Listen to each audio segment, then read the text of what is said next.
This computer. All right.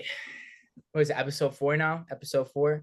Yes, sir. Yeah, I think it's 4. Okay, 4 en route to 100. Slowly chugging away. Slowly. Yeah, slowly for sure. Chugging away though. That's what matters.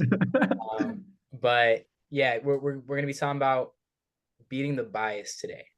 I'm kind of interested to see what your guys' mentality is on this specific topic. What is your perspective on biases? Do you think they're fundamentally good, bad, neutral, so on, so forth? I'll start off with mine today, like my take on biases. I think that there's utility in having a bias. I think there's utility in you yourself having a bias, being biased towards things that will uh, lead you into better decision making processes, better career choices. Every day to day decision that you make, there's a bias that you've developed throughout your life that has pushed you into that direction. And I also think that there's positives in people having a bias against you. I think there's this like negative connotation where we want to typecast ourselves as, oh, well, they don't like me. They don't want to see me succeed. I didn't get into this school because of XYZ. Oh, I didn't get this job because of XYZ. And frankly, like there's going to be a framework and a structure wherever you're at, and there's going to be someone on top of you that may not like you or not. That bias is necessary for you to break the ceiling. And you can sit there and like, I remember there's this one example, and we probably talked about this in a couple pods back, but so they were doing like a test on mosquitoes or fruit flies or something, and they had like a little vase, and they put the cap on the vase, and the fruit flies were just right here, kind of sitting inside of it. After a couple of days, they take the top of the vase off, and the fruit flies could never escape it. And it's like that ceiling, that barrier is the bias that I think every single person has to just realize you need to break it. There's no solution other than, okay, it's there, great, cool. I know it's there. Now we just got to keep pushing. And I think that's the positive aspect of biases. Obviously, there's going to be many negative implications, stereotypical, phenotypical way people look at you for obvious reasons, things they need to sort out themselves. But on a surface level, I think biases are great because people use them as excuses when in reality it's a metric that you can continue to kind of track your progress. Yeah, I like what you said about how reality is a metric, and that's the truth. Like when you were talking about this, and like the first thing that comes to mind is like, yeah, like you have a certain appearance, and it's very obvious at first. Like, people always say like, oh, we shouldn't judge others, but the truth is humans naturally judge people. Yeah. Humans naturally, like, someone walks into the door, they have an immediate judgment, but it's quick, right? It's quick. And the thing is, like, you will be able to tell when someone walks into the room, are they showing up or are they not? You think about insecurities, like the confidence, the self-image. Anybody that's insecure or just not very comfortable or doesn't love themselves, they will reek of insecurity. Like, you'll feel it. And then you also have other people on the other side of the spectrum where they walk into the room and they control the room. It's like, damn, like the man is here, or like, whoever, the woman's here. And that's the biggest thing, And so, yeah, like I do believe that reality is a metric, and it's both good and bad, right? Like, I think it's good in the sense of like, okay, this is what I'm measured up against. And at that point, it's all individualistic. Like, what are you going to do to break through? And like you said, like, I didn't get into this school because of X, Y, and Z and people victimizing, but there's truth to it. You didn't get into school because of X, Y, and Z. Whatever X, Y, and Z is, hey, bro, And I remember with like applying to jobs and just, trying to just stab in the dark. And I'm like, yeah, I didn't get that job because of X, Y, and Z, bro. I'm not qualified. And that's the truth. And that's when you start to reflect inward. You start to measure backwards and be like, all right, let me compare myself up to the competition, to another applicant. What are they doing that I'm not doing? And then from there, it's like up to the individual. It's up to myself to see like, hey, am I going to work towards one day accomplishing that, or am I just going to victimize and just say, oh, like the cards that I was dealt, like, a lot of people do that, but in the end, the cards are in your hand, and that's power to the individual that decides to take action. You know what I was thinking with the flies and the mosquitoes? I never heard of that. That's actually pretty good. I like that. What is that, an analogy? Metaphor? What is that?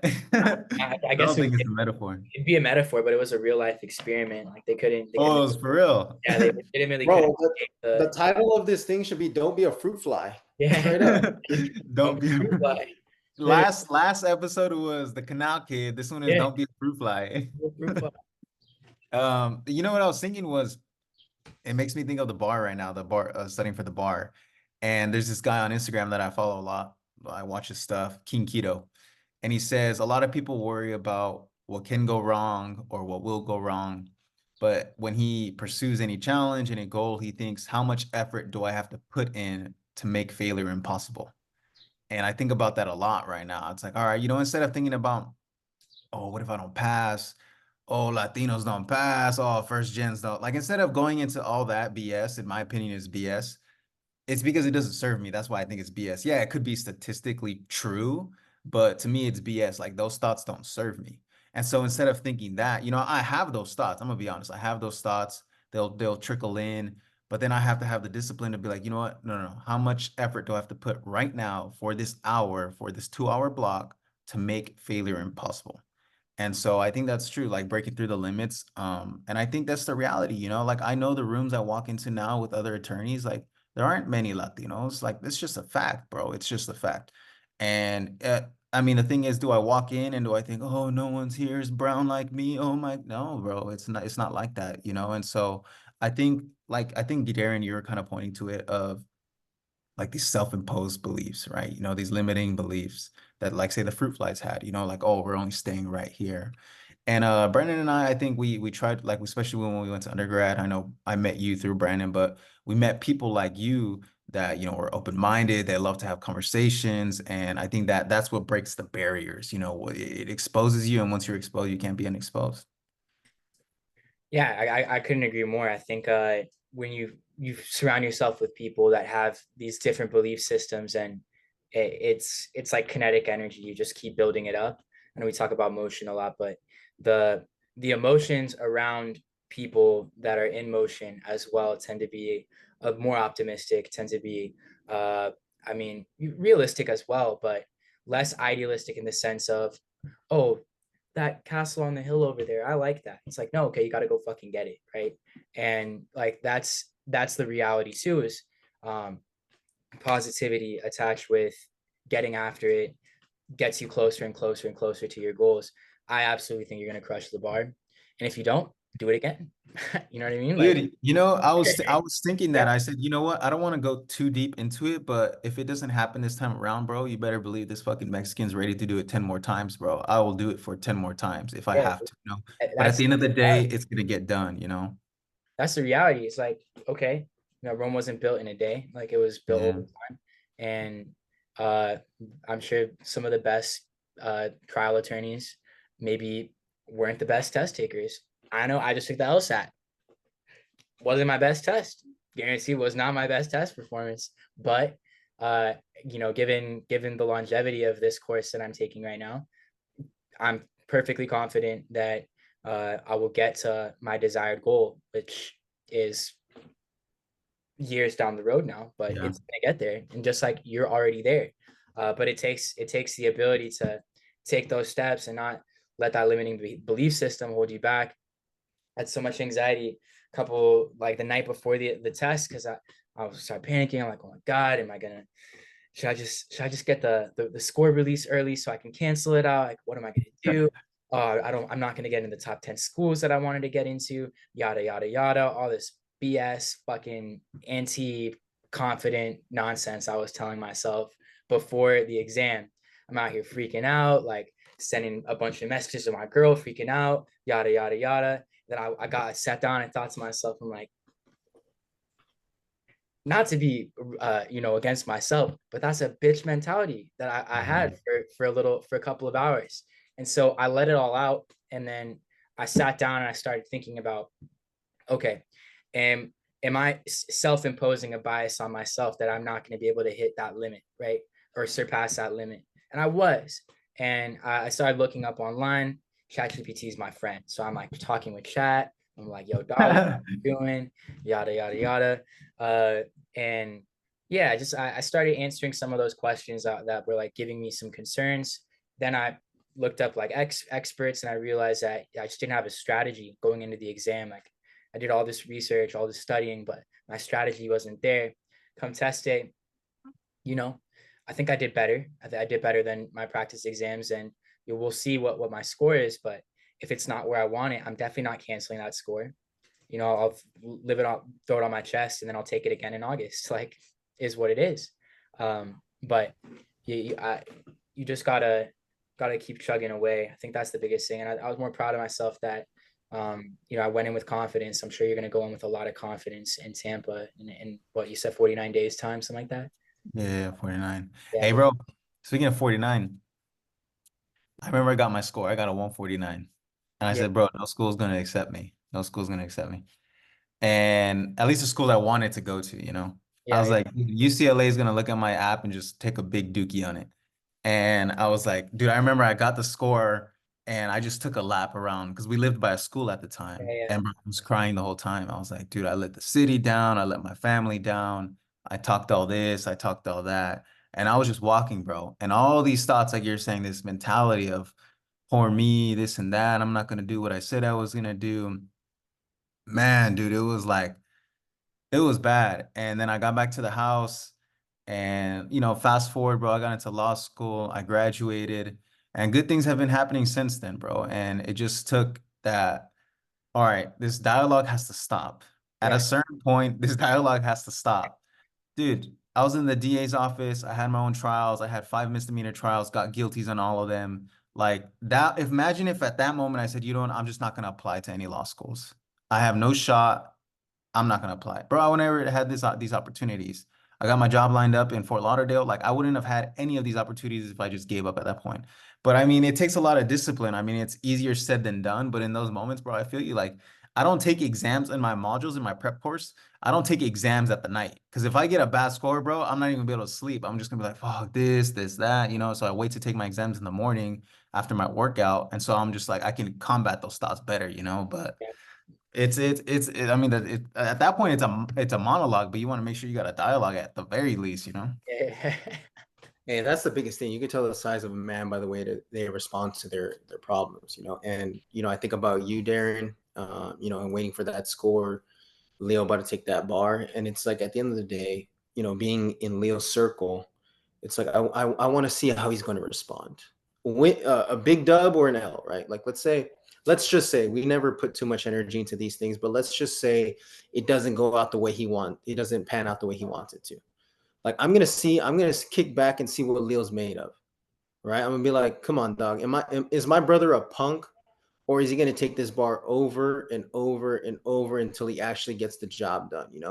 And that's what I'm waiting for. And I'm gonna be more proud that he's my brother for taking an L and then taking it again, and Yeah, taking it again, and doing it for however long it takes. You know what I'm saying? And same with the L set. Like if it doesn't come back, it's like, all right, what is Darren made of?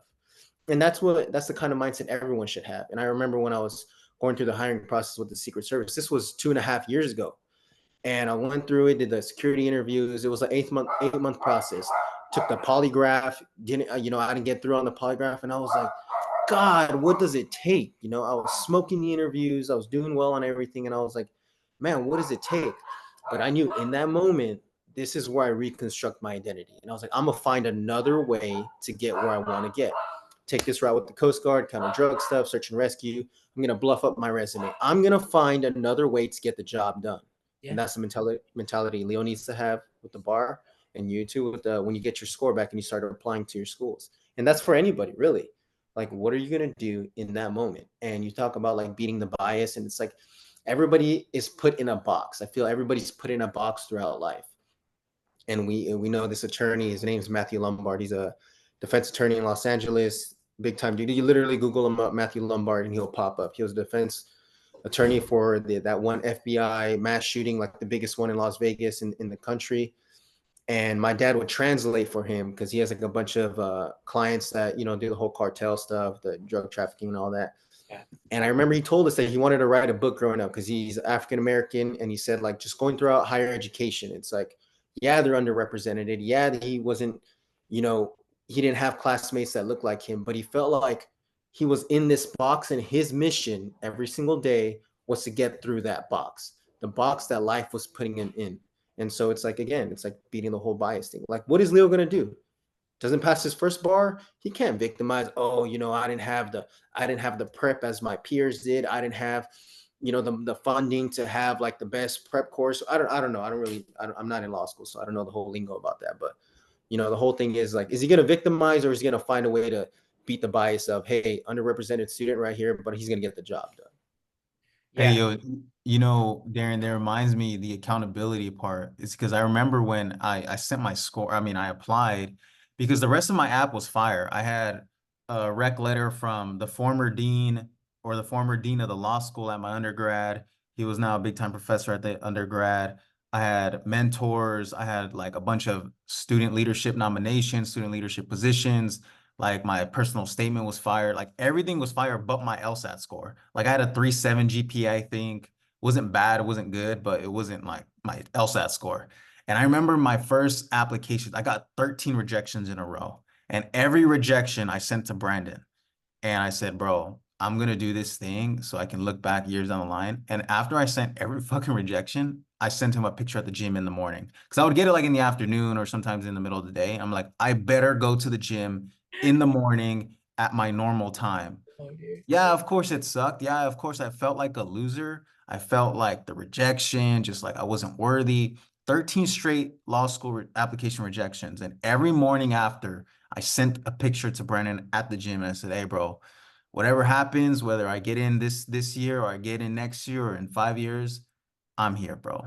And but it takes accountability because like Brandon said, I didn't want to look like a punk to my family, you know, because I mean, most of it is for my family to represent my brother correctly and just people that have supported me. Like, what was I going to tell all these people that spent hours writing me rec letters, bro? I was like, I didn't even get into one school, you know? And so I was just like, damn, at the very least, bro, I'm going to make sure I build the best of me so the next time I get an opportunity, I don't flaunt, like, I just don't drop the ball, you know?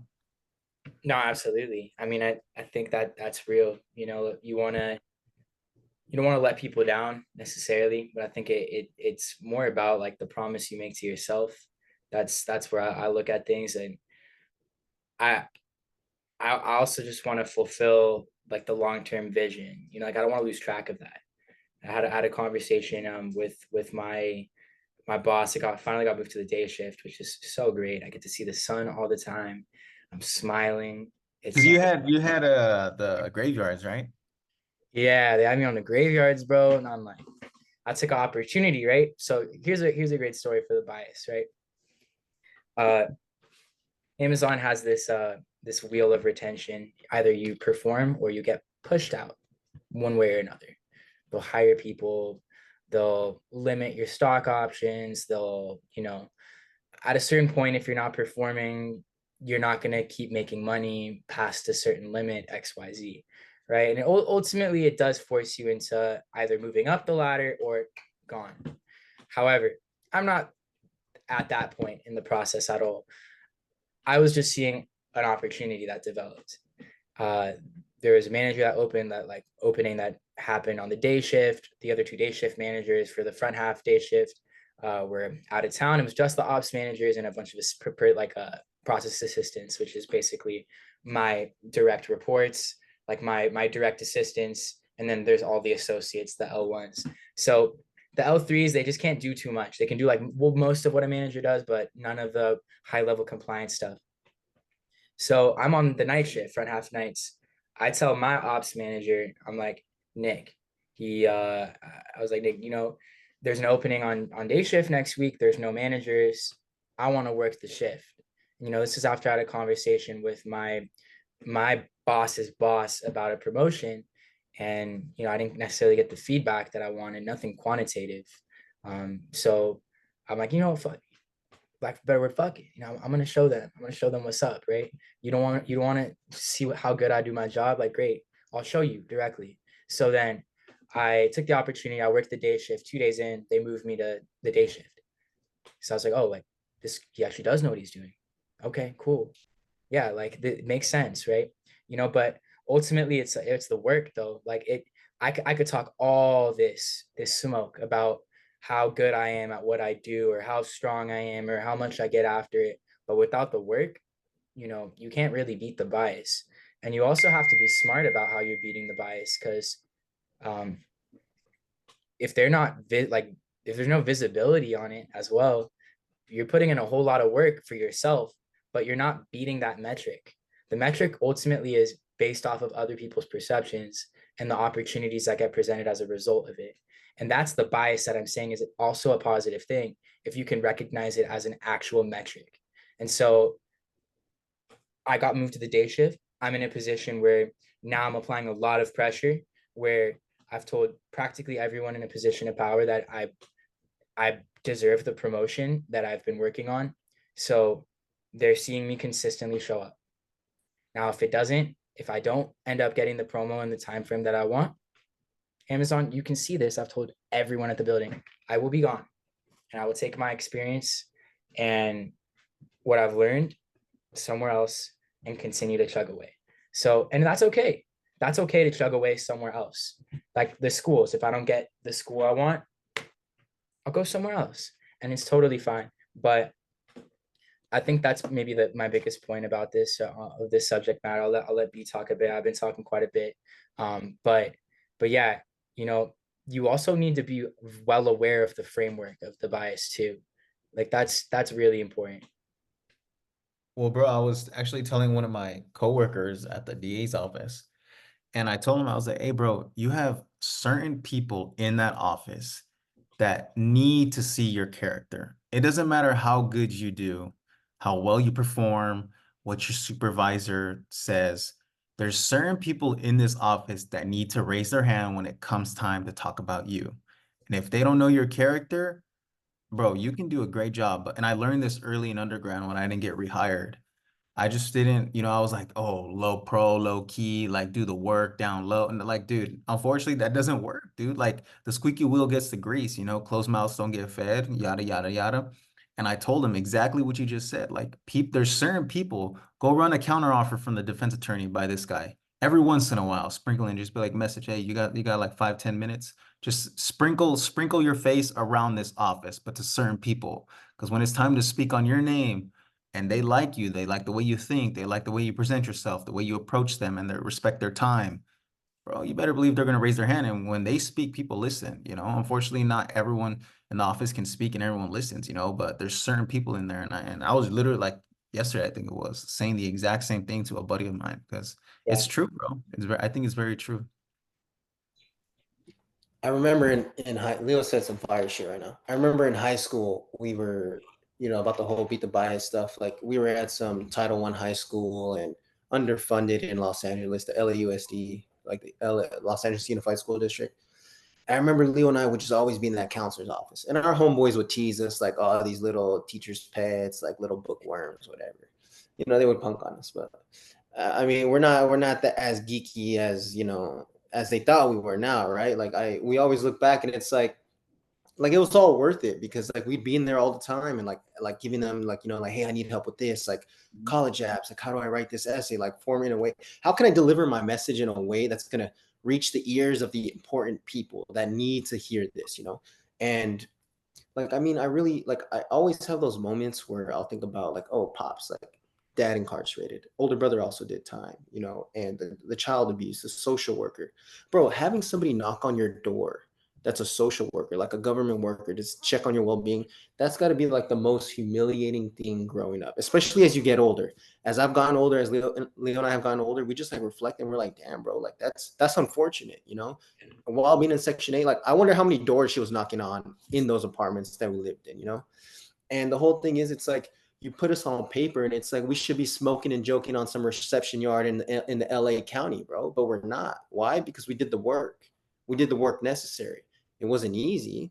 Like waking up early, working on myself, like bro, I'll have bad dreams. Like my girlfriend knows sometimes I'll wake up and I'll just be like upset. Like I'll just there's a lot of emotions when you go through these things, and it's our job, like I said earlier, it's our job, the individual, to overcome those feelings and whatever you're experiencing and feeling.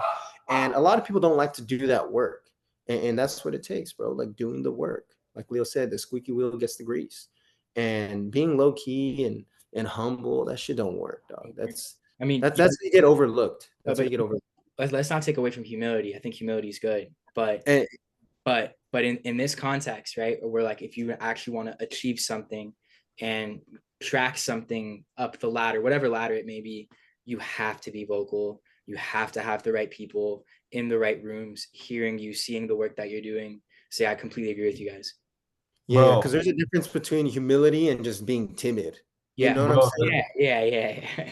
the dictionary definition of humble is having or showing a modest or low estimate of one's own importance.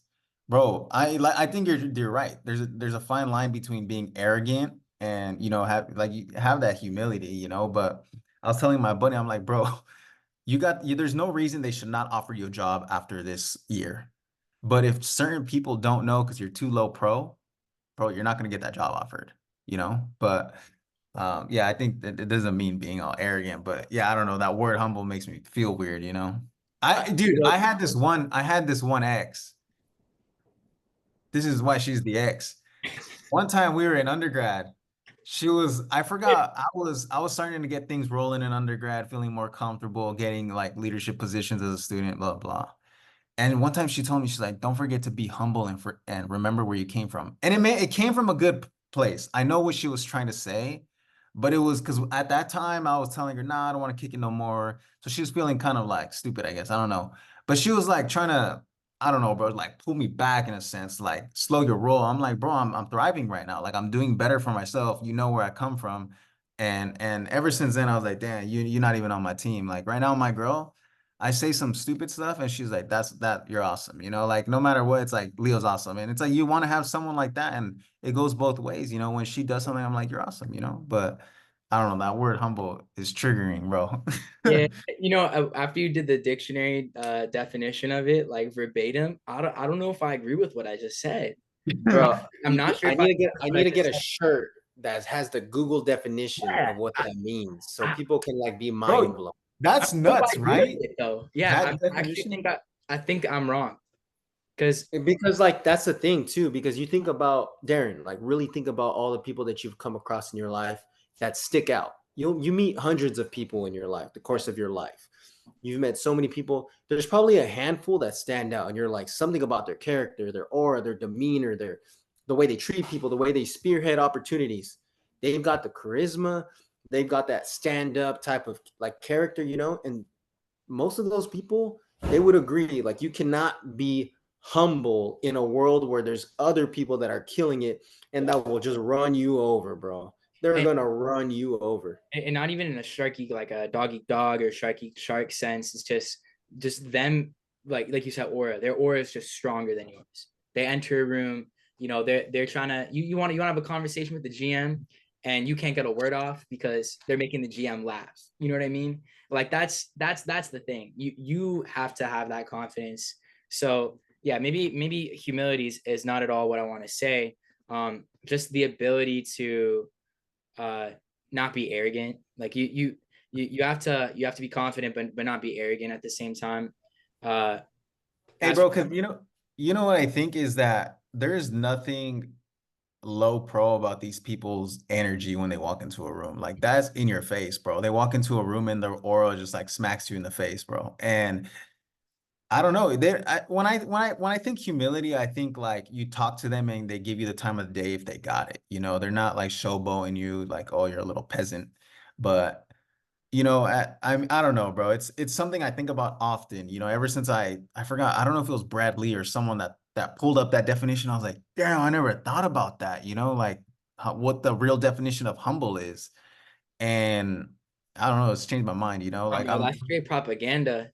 Now that I'm thinking about it, that's straight propaganda. bro, it is right. It's They've been it's telling us to silenced be people. humble our whole lives and they didn't give us the fucking definition. No real I shit. think people just like to toss words around and phrases because it sounds good, bro. I think that's what Yeah. it is because I mean we're not shutting down the whole humility aspect of being like someone that carries himself with humility and all that because there's people that have quiet confidence, right? And there's always like that fine line of arrogance and confidence, right? And And what creates that, right? Like, how do you get to the point where you can walk into a room and introduce yourself without introducing yourself? You know, and it's the work. It's the work. You think about all these people, like these boxers, like I always see these boxers and they have this grand story, and it's like, man, the story of overcoming, doing the work, overcoming, like any of these things that like where you manifest that within, you're able to create that quiet confidence, that aura, that energy, the people that energy where people move and you feel it. You're like, damn, that's someone that I admire, you know. And another way to do it too is like just being more observant. Like we always tell our clients, like everybody, like see yourself as a puzzle. Like everybody grab a piece from everyone else's puzzle. Like, what do I like about Darren? This dude is a stand-up guy. And when I met him in person, like he was just always good at talking to people. I want to be like that, like Darren, you know. Leo, like Leo's got that quiet confidence where he walks into the room and I'm like, yeah, Leo's here. He doesn't have to introduce himself. I'm gonna get that from him. And not only that, but I'm gonna ask him, hey, how did you cultivate that? You know, I think about my girlfriend, like her mom, like anybody that you meet, grab a piece from their puzzle. That's how you create your own puzzle. Like Hey, you nobody know is what? just My everybody is like, no, you're good. Like everybody is just like an aggregation of other like their experiences and other people, you know. And when you start to really like observe and reflect on that and really find out how you can get there, right? It's like that bridge, like this is what I want. How do I get there? You know, you cross that bridge. Hey, my bad. I didn't mean to interrupt you. I thought you were about to end it, like, and I was like, "Fuck, that was heat," and I got excited, bro.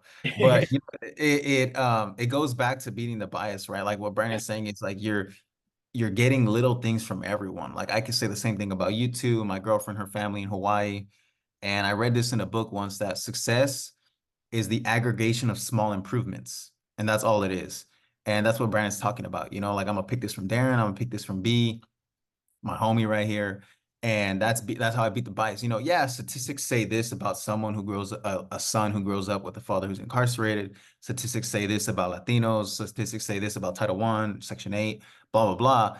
But if I can get into new rooms and pick one thing that I really admire and I acquire what I admire from each person, bro, it's like you're beating the bias. It's a fact, bro. Like you're gonna enter rooms where you're like, damn, I didn't even grow up around this, you know? Like I remember one time we went to a restaurant. Actually, it was the first time we went to Nobu. I knew how to use chopsticks at the time, but there was like, I mean, you know, there's high rollers there. Dog, I was like shaking, bro. This was the first time I was in a room like that. Like I ate at like we didn't grow up at, it A was homeboy probably had like a wet stain go down his legs. I was poking the chicken with the chopstick. Homeboy was no, asking for his chicken nuggets at Novu, dog. and no, but the point is like I was like, fuck, I gotta pick up things around here, you know, without watching people chew their food. But you know what I'm saying? It's like just finding the good things in people, and bro, it's impossible not to beat the bias, you know. And I don't know, it's been a secret tool of Brandon and because you know our examples around us is, I mean, it's not good. If you want to stay in the same spot, copy them. But we've been trying, you know, like fuck. I just sit and watch people. I'm just like, damn, I like the way they talk to people, or I like the way this person articulates their thoughts. You know, in law school, these people that the way they approach a professor, like they're very themselves. You know, me, I fucking get all tight, nervous. I never seen people like this. But I like the way this student just approach, you know, just watching everyone, bro. And like Brian said, it's you observe and then you apply to bridge from observation and application. Yeah, absolutely. I like what both of you guys said. I think, you know, especially for myself, I'm constantly observing people. I try and take the good things that they do and add it to my life experience. Uh, and on the subject of girls, I know I told you guys I got a girlfriend now, and what I like about her is that she enters a room and she's just like very confident, you know, very confident, is able to communicate with people, and just gets after it, right? And you know, I take a little bit of her intelligence. I feel like it adds to my existence, makes me a little bit more well-rounded. I'm sure you guys feel the same way about yours. But any given scenario that I'm in, right? We talk about specialization, but I think the best people at beating the bias are so good at so many different things. It's that they're chameleons. They just enter a room, and I try and emulate this all the time. I could be in a room with, uh, you know, Japanese gin connoisseurs in fucking Kyoto, and I think I'd be able to pick up on a couple of things and just try and mimic mannerisms and do my best to fit in. I don't know if I'll be good at sipping the gin properly the first couple of times, but I'll try and find your way to communicate. But yeah, that's the biggest thing. Is like, I think for me, it's the bias is you find a bias and then it doesn't become a bias anymore. It becomes something that can be added to your persona, that it's just a metric. That's it. It's literally just a metric. This is something that I don't have. I don't have it. Why? Okay. What do I need to do to get that? Now that I have it, what other biases do I not have? Or what limitations do I not have? Why do I not have the things that I desire? Okay. What do I need to work on? How do I need to obtain it? Do I need to learn another language to feel part of a community? Maybe you do. Like me growing up, why didn't I feel as Latino or as Middle Eastern as I was? Because I didn't speak Spanish well. I didn't understand Farsi. I don't understand Turkish. And so obviously people are going to be biased towards me that are part of the communities, because one, I'm a come mierda, grew up in fucking nice area. Like I can't be stupid about that. Like I grew up in a nice area. I have all these like self-imposed limitations that are just reality checks. Okay. Yo, you're from PV, right? Yeah. Yeah, it's like I'm from PV. Like, you come on, dude. Like, figure it out, right? And so you now I feel like I've improved my conversational Spanish by like 75% since working at Amazon. I still get the same, look from like Boricuas, like, are you really a Boricua? Like as I'm delivering feedback to them for being off task for an hour and a half, you know. but it's like, it is what it is. Like you gotta add those pieces to the pie that you want, and those are the biases. You break them by adding them to you. Okay, now I have it. What's next? Yo, I really like what you said about the whole adapting, like being a chameleon. It's like they also say it's like being a culture vulture where you're just like constantly, adapting. Like I think about like my girlfriend always clowns on me. Like when we're eating here, bro, like I use my fingers. Like, dude, I'm like Mexicans, we eat hand food, like tacos and shit. And last night we went to Mastro's right here. They just opened it up in Miami. And I can't eat like that right there. You feel me? You don't need to Bro, take with your hand, nah. I can't grab the fillet like a little burger, you know what I'm saying? And like I got it in me to like do it like, oh fuck this, like I'm gonna eat how I want to or how I'm used to. But like you adapt, bro. And I think about like the people I grew up with, like my people, my real people. And it's like the conversations I had with them, I obviously can't have it in other areas, right? Like they're gonna be like, yo, who's this monkey? Like kick him out of here, you know what I'm saying? And so it's like constantly learning how to adapt. Because I think like as you get older and you're constantly trying to beat that bias, you're going to be in rooms where your normal is not the room's normal, Mhm. right? And so it's like it's a whole culture shock at first, but then you got to just get comfortable with constantly feeling uncomfortable in these kinds of rooms. And from what Leo and I have experienced, like we've noticed that all these chapters they're going to challenge you, like all these new chapters are going to challenge you. People punk out and they'll be like, nah, this is not for me, I want to go back home, but in the end, like you just got to get comfortable with that uncomfortable feeling of, hey, I'm not the normal around here, but I'm going to adjust. I'm going to do what I'm going to have to do the extra work, like Leo studying for the bar. I'm going to have to do the extra work that my peers aren't doing, and it is what it is. Like sometimes you just got to suck it up, bro. Absolutely. That's gas, bro. Hey, we're gonna have to run it back. We're definitely gonna have to run it back, but I think for anyone that has made it through 4 episodes, something that I want you guys to work on is think about where do I feel like I don't feel comfortable? What rooms do I not feel comfortable in, and why? Why do you not feel comfortable in those rooms? It's not just random. There's probably a reason behind it. That's true. It's definitely not random. Yeah. And then when you come up with your answer, you do the work to bridge that gap. Yeah. Maybe you read the dictionary. Webster's is free.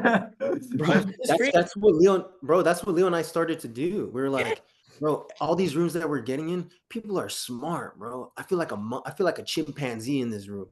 Maybe I gotta read a little bit more. Maybe I gotta read some, find these authors and like adopt the way they write, read, and think. You know what I'm saying? Like it was uncomfortable at first, but then it gets to a point, you do it year after year, and you start to adjust. Now I could like see a camera and talk normal, not get clowned on for saying some crazy stuff.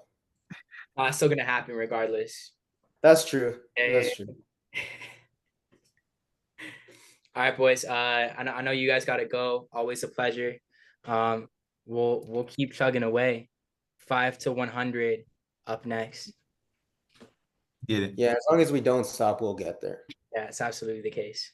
And that's with anything. All right, big dog. I love you. Love you guys too. Love you guys, bro. Ciao.